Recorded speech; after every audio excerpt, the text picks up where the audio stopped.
Hello, আসসালামু আলাইকুম। Learn with GM চ্যানেলে আপনাদের আবারও স্বাগতম।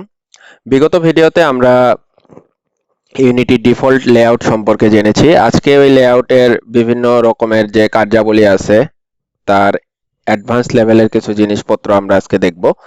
শুরুতেই আমরা দেখি, এখানে যেমন ছিল আমাদের প্রজেক্ট ভিউ, যেখানে আমরা প্রজেক্টের সমস্ত কিছু এক জায়গায় সাজায় রাখতে পারি। তো সেই প্রজেক্ট ভিউ এর এখানে একটি প্রজেক্ট উইন্ডো টুলবার আছে, যে টুলবারটি হচ্ছে এটি। এই টুলবারের মধ্যে কোনটির কাজ কি সেটি আমরা আজকে দেখব।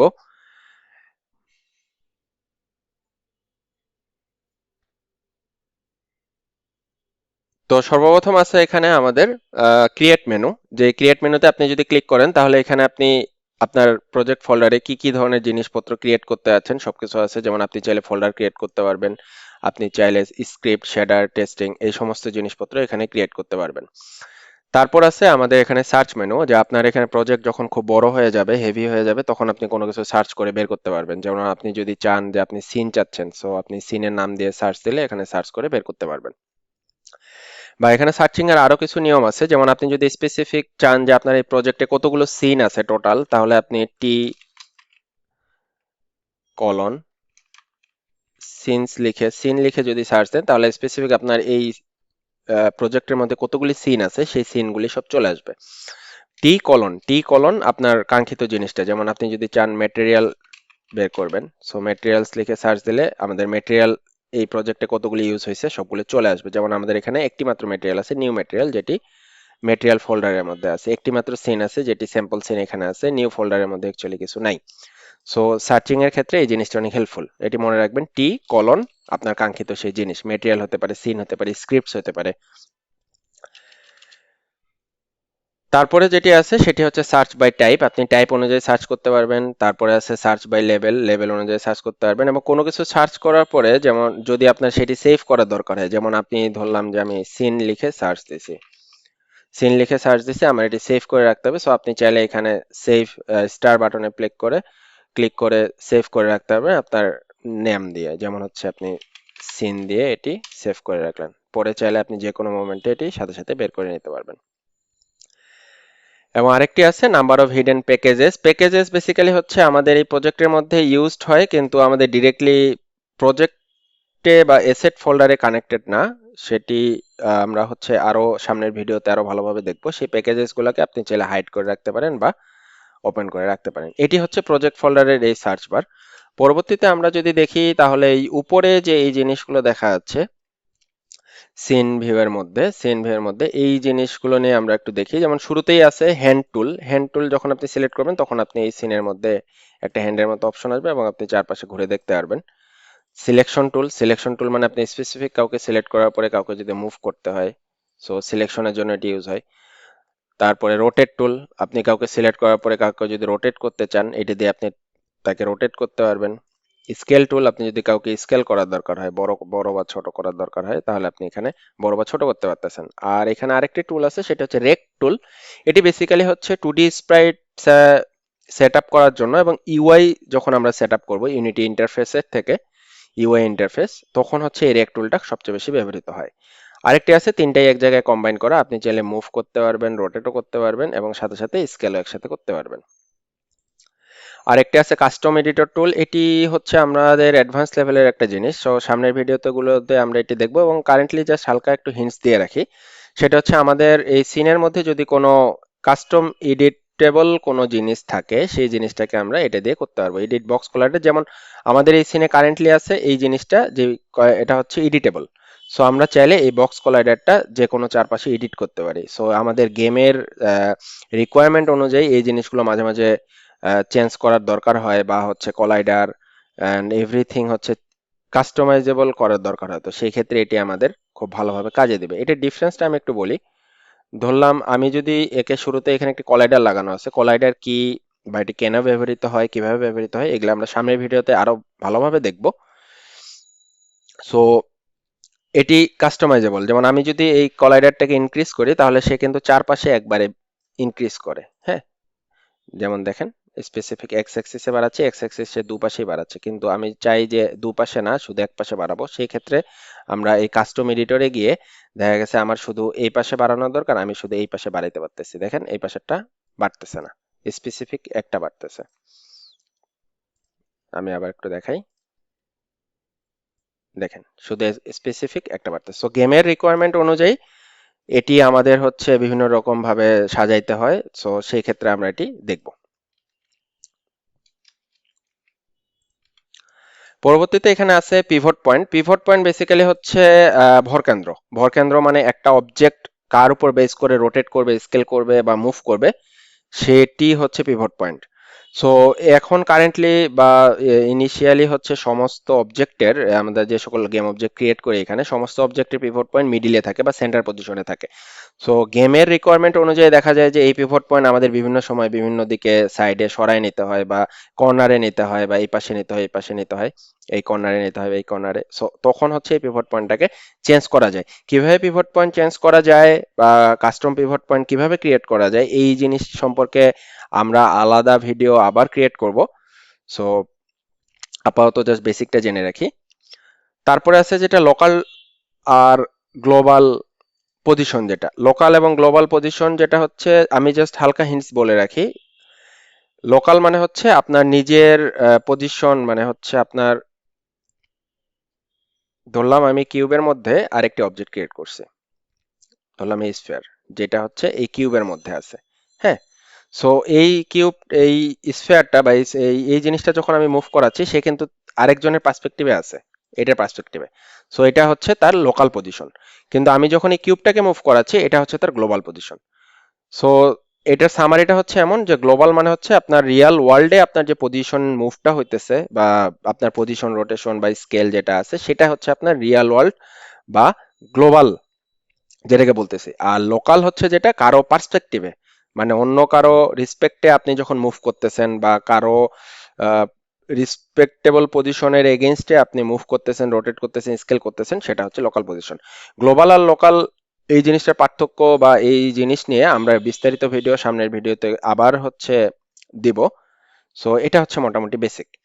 তারপরে হায়ারাকিতে যদি আমরা দেখি, হায়ারাকি তো আমাদের হচ্ছে এখানে সার্চিং এর অপশন আছে, আপনারা চাইলে এখান থেকে সার্চ করে নিজস্বভাবে বের করে নিতে পারেন। তবে একটা জিনিস আমি জাস্ট বলে রাখি, এখানে হচ্ছে একটি টুল দেখতে পাচ্ছি আমরা, এই যে হ্যান্ডস টুল বা যেটাই বলি আমরা। সো এই হ্যান্ডস টুল, এটার কাজ হচ্ছে যে আমরা যদি এখানে সিলেক্ট করি, দেখেন আমাদের সবকিছু সিলেক্ট হয়ে গেছে। যে অবজেক্টগুলোকে যদি আমরা একেবারে সিলেক্ট করতে চাই, চারটাকে সিলেক্ট হয়েছে। তো আপনি চাচ্ছেন যে আপনি সিলেক্ট করতে চাচ্ছেন, কিন্তু কাউকে হচ্ছে সিলেক্ট করতে চাচ্ছেন না, মানে বাদ দিতে চাচ্ছেন। যেমন আমি চাচ্ছি যে এই ক্যাপসুল যেটা আছে, এ হচ্ছে সিলেক্ট হবে না যখন আমি সিলেক্ট করতে যাব। সো সেই ক্ষেত্রে আপনি যখন একে অফ করে দেবেন, ইউনিটি কিন্তু তাকে সিলেক্ট করবে না। দেখেন আমাদের তিনটা সিলেক্ট হয়েছে, একে সিলেক্ট করতেছে না। অনুরূপভাবে আপনি যদি চান যে আমি এই কিউবটাকে সিলেক্ট করব না, তখন আপনি একে অফ করবেন। অফ করার পরে হচ্ছে যদি সিলেক্ট করেন, দেখেন ইউনিটি তাকে সিলেক্ট করতেছে না। সো এটা হচ্ছে এটার কাজ। তারপরে মোস্ট ইম্পর্টেন্ট একটা জিনিস, ইন্সপেক্টরের মধ্যে যেমন দেখেন, আমি যদি কিউবকে ধরি, তাহলে আমাদের এখানে অনেক রকমের কম্পোনেন্ট দেখা যায়, transform, mesh renderer, box collider. So এগুলা, এটা খুব ভালোভাবে মনে রাখবেন যে এই প্রত্যেকটা জিনিস হচ্ছে এক একটা কম্পোনেন্ট, এবং এগুলা হচ্ছে প্রত্যেকটা এক একটা game object. So game object আর এগুলা হচ্ছে প্রত্যেকটাই কম্পোনেন্ট। সো প্রত্যেকটা গেম অবজেক্ট বিভিন্ন রকমের কম্পোনেন্ট দ্বারা বানানো থাকে। যেমন এটা আমার কিউব, এটা হচ্ছে আমার ট্রান্সফর্ম কম্পোনেন্ট, যে কম্পোনেন্টের একটা পজিশন আছে, পজিশন আমি চাইলে চেঞ্জ করতে পারি, 0 0 0, সবগুলো 0 0 করে রাখছে। রোটেশন আপনি চাইলে এখান থেকে চেঞ্জ করতে পারবেন, আপনি চাইলে স্কেল এখান থেকে চেঞ্জ করতে পারবেন। সো এগুলা হচ্ছে তার এক একটা করে কম্পোনেন্ট, এবং কম্পোনেন্টের ভ্যালু দিয়ে দেওয়া আছে। এটা হচ্ছে মেশ ফিল্টার, এটা হচ্ছে মেশ স্ট্যান্ডার্ড। সো এরকম চাইলে আমরা বিভিন্ন রকমের কম্পোনেন্ট এখানে অ্যাড করতে পারি। যেমন আমি যদি চাই যে এখানে আমার হচ্ছে রিজিড বডি দরকার ফিজিক্সের কাজের জন্য, সো সেই ক্ষেত্রে আমি একটা কম্পোনেন্ট অ্যাড করে নিতে পারতেছি। তো এই জিনিসটা ভালোভাবে মনে রাখবেন যে এটা হচ্ছে আমাদের গেম অবজেক্ট, আর এক একটা গেম অবজেক্ট অনেক কয়েকটা কম্পোনেন্ট দ্বারা বানানো থাকে, এগুলা হচ্ছে আমাদের কম্পোনেন্ট। এটা এই জন্যই মনে রাখতে বলতেছি, কারণ আমরা যখন স্ক্রিপ্টের থ্রুতে বা স্ক্রিপ্টিং এর কাজ করব, স্ক্রিপ্টের থ্রুতে যখন এই একটা অবজেক্টকে মডিফাই করতে যাব, যেমন আমি যদি স্ক্রিপ্টের থ্রুতে এই কিউবটাকে মডিফাই করতে যাই, স্পেসিফিক একটা জিনিস, যে আমি জাস্ট একটা হিন্টস বলে রাখি, যেমন ধরলাম গেম চলা অবস্থায় এই জিনিসের রোটেশন বা হচ্ছে স্কেল চেঞ্জ হবে। সো সেক্ষেত্রে আমরা কি করব, আমরা এই স্পেসিফিক গেম অবজেক্টটাকে ধরবো যে কিউবের স্কেল চেঞ্জ হবে। সো এই জিনিসটা, আমার গেম অবজেক্টটা হচ্ছে কিউব এবং স্কেলটা কোথায় আছে? স্কেলটা হচ্ছে ট্রান্সফর্ম কম্পোনেন্টের মধ্যে, স্কেলের মধ্যে আছে। ট্রান্সফর্ম কম্পোনেন্ট এবং তার ভিতরে স্কেলের মধ্যে আছে। তো তখন আমরা স্পেসিফিক এই গেম অবজেক্টকে ধরে ট্রান্সফর্মের মধ্যে গিয়ে তার মধ্যে স্কেলে গিয়ে তার ভ্যালুটাকে চেঞ্জ করে দিতে পারবো।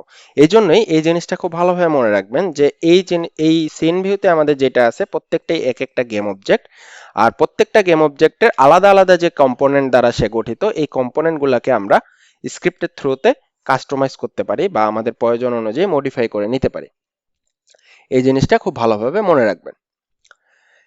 এরপরে আমাদের যা আছে, যেমন প্যারেন্ট আর চাইল্ড রিলেশনশিপ যদি আমরা বলি, যে আমাদের এই কিউব আছে, এই কিউবের ভিতরে যদি আমি আরেকটা জিনিস ক্রিয়েট করি, যেমন ধরলাম ক্যাপসুল হতে পারে। সো এর ভিতরে আমি একটা ক্যাপসুল ক্রিয়েট করছি, যেটাকে আমি একটু ছোট করে রাখি। সো এই জায়গায় কিউব আর ক্যাপসুলের, কিউবটা হচ্ছে আমার প্যারেন্ট আর ক্যাপসুলটা হচ্ছে আমার চাইল্ড। দেখতে পাচ্ছেন? কিউবটা হচ্ছে আমার প্যারেন্ট, ক্যাপসুলটা হচ্ছে আমার চাইল্ড। সো এই প্যারেন্ট চাইল্ড রিলেশনশিপ, এটা ভালোভাবে মনে রাখবেন, এটা শুধুমাত্র এক লেয়ারের না, এটা আরো অনেক লেয়ারেরও হতে পারে। যেমন আমি ক্যাপসুলের ভিতরে আরেকটা ক্যাপসুল ক্রিয়েট করলাম, সো এই ক্ষেত্রে আমার প্যারেন্ট চাইল্ড রিলেশনশিপটা কিন্তু চেঞ্জ হয়ে গেল। সো এই জিনিসটা একটু মাথায় রাখবেন। ওকে, ওকে। এরপরে ইন্সপেক্টর উইন্ডোতে একটা জিনিস নোটিস করবেন, এখানে আমাদের একটা জিনিস আছে ট্যাগ আর একটা আছে লেয়ার। ট্যাগিং বেসিক্যালি করা হয় আমার সিনের মধ্যে যত কিছু জিনিস আছে প্রত্যেকটা জিনিসকে আলাদা আলাদা ভাবে, ইন্ডিভিজুয়াল ভাবে চেক করার জন্য বা আইডেন্টিফাই করার জন্য। যেমন আমি যদি কিউবটাকে বলি যে কিউব হচ্ছে প্লেয়ার ট্যাগ দিয়ে দেয়া আছে, তার মানে আমি যখন এই সিনের মধ্যে সার্চ করব যে আমার এই সিনের মধ্যে প্লেয়ার ট্যাগ আলা জিনিস কে কে আছে, তখন সে স্পেসিফিক ভাবে কিউবকে হচ্ছে আইডেন্টিফাই করবে। তারপরে যদি এখানে হচ্ছে ডিফল্ট কিছু ট্যাগ দিয়ে দেয়া থাকে, যেমন শুরুতেই থাকে আনট্যাগ, পরবর্তীতে ডিফল্ট কিছু ট্যাগ দেয়া থাকে, বা আপনি চাইলে আপনি নিজেও আপনার নিজের মতো করে ট্যাগ ক্রিয়েট করতে পারবেন। আপনি ট্যাগে গিয়ে, আবার দেখাই, এড ট্যাগে গিয়ে আপনি যদি এখানে লিস্টের মধ্যে ট্যাগ দিয়ে দেন যে মাই ট্যাগ, সো আপনি একটা ট্যাগ ক্রিয়েট করলেন এবং কিউবকে আপনি ট্যাগ দিয়ে দিলেন মাই ট্যাগ, এখানে আপনি দেখতে পাবেন ট্যাগ ক্রিয়েট করছেন।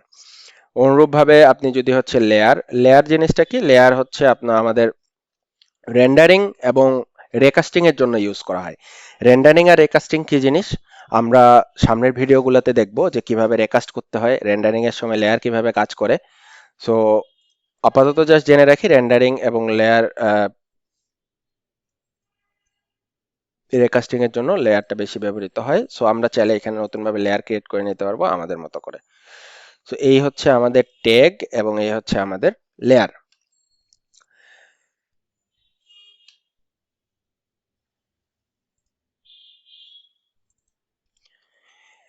এরপরে উপরে ডান পাশে যে আরো কয়েকটা জিনিস দেখতে পাচ্ছি আমরা, কোলাবোরেশন, তারপর অ্যাকাউন্ট, লেয়ার্স, লেআউট। লেআউট সম্পর্কে গতকালকে বলা হয়েছে। কোলাবোরেশন মানে আপনারা যদি ক্লাউডে কাজ করতে চান বা হচ্ছে কোলাবোরেট করে কারোর সাথে কাজ করতে চান, সো সেই ক্ষেত্রে এই কোলাবোরেশনটা ব্যবহৃত হয়। অ্যাকাউন্ট মানে আপনার যদি ইউনিটির কোনো অ্যাকাউন্ট থাকে, সেই অ্যাকাউন্টে হচ্ছে আপনি সাইন ইন করে রাখতে পারবেন। এটি বিল্ড বা পাবলিশিং এর ক্ষেত্রে বেশি ব্যবহৃত হয়। আমরা যখন বিল্ড বা পাবলিশিং নিয়ে কাজ করব তখন এই জিনিসগুলো নিয়ে আরো ডিটেলস জানতে পারবো। সো এই হচ্ছে মোটামুটি ইউনিটির বেসিক লেআউট বা হচ্ছে কাজ করার জন্য আমাদের যে সকল কম্পোনেন্ট রেগুলারলি ব্যবহার করতে হবে সেই জিনিসগুলোর বেসিক ধারণা। আপনারা ইউনিটি ডাউনলোড করুন, ইউনিটি ডাউনলোড করে এই ভিডিওর সাথে ম্যাচ করে করে এই জিনিসগুলো দেখতে থাকুন। আপনি যতক্ষণ নিজে থেকে দেখবেন না ততক্ষণ পর্যন্ত আপনি বুঝতে পারবেন না আসলে কোথায় কি আছে। এবং কাজের পরিপ্রেক্ষিতে আমরা ধীরে ধীরে ধীরে সবকিছু বা যেসব জিনিসপত্র আমাদের সবসময় ব্যবহার করতে হয় সেই জিনিসগুলো সম্পর্কে আরো ডিটেইলস ভাবে জানতে পারবো সামনের ভিডিওগুলোতে। কাজের ক্ষেত্রে যখন নতুন কোনো কম্পোনেন্ট বা টুলস নিয়ে আমাদের আলোচনা করতে হবে বা দেখতে হবে বা কাজ করতে হবে, সেই মুহূর্তে আমরা হচ্ছে এই জিনিসগুলো নিয়ে আরো ডিটেইলস ভাবে আলোচনা করব। সো ভালো থাকবেন সবাই, সুস্থ থাকবেন, আর ভিডিওটি ভালো লাগলে লাইক, কমেন্ট, সাবস্ক্রাইব করে রাখবেন। আল্লাহ হাফেজ।